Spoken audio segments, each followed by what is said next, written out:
Hey everyone, it's day 5 of Pine Soot, and boy do we have a daily for you guys today. Probably going to be one of the harder ones for this particular season, so let's go ahead and dive in and talk about it, shall we? Now today is taking place at Abandoned Mine. This is the Lead Seal permamap. Hopefully you guys remember this one, and hopefully it wasn't too bad. I didn't mind it that much. I actually had a good amount of fun with the many strats that I could use on this one, especially those around the Organium tile. But that said, let's go ahead and talk about our extra contracts today, and kind of break them down if there is anything to really talk about. Now the first one is Cave-In Prevention. This one is pretty straightforward. The Colossus just is not going to be allowed to break any debris on the map. So you'll have to DPS the Colossus before it can even get to any of them. If you're picking up the 4 debris removed from the map contract, then there is only 1 you'll have to worry about, but if you aren't picking that up, then you'll have to worry about all 5. Up next is a new one for this particular season called Caught Napping.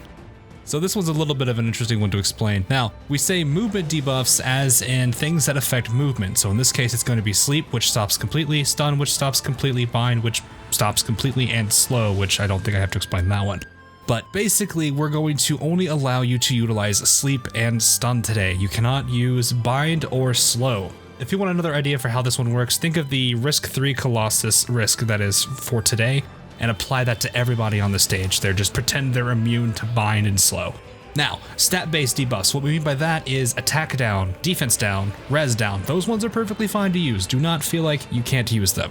Now, this particular challenge does have some implications. For example, Suzerain and really any D-Cell binder type supporter is completely out of the game.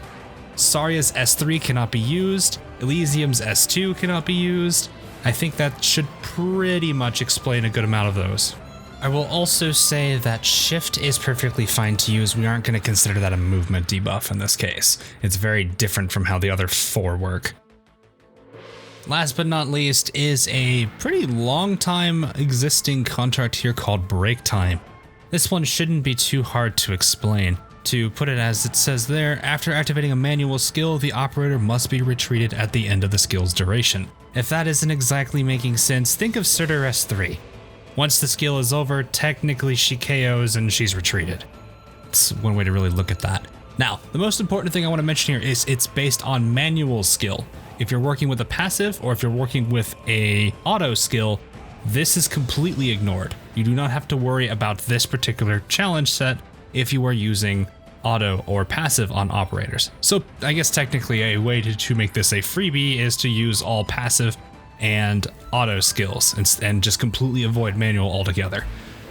And that is going to be all for this particular daily. Hopefully that explains enough and clears up any particular concerns you might have for today's challenges. If that did not, feel free to ask questions down in the comments below and I will get to them as quickly as possible. That said, best of luck for those of you taking on these particular challenges, and I will see you guys again tomorrow for another challenge information video. Until then, catch you guys all again real soon.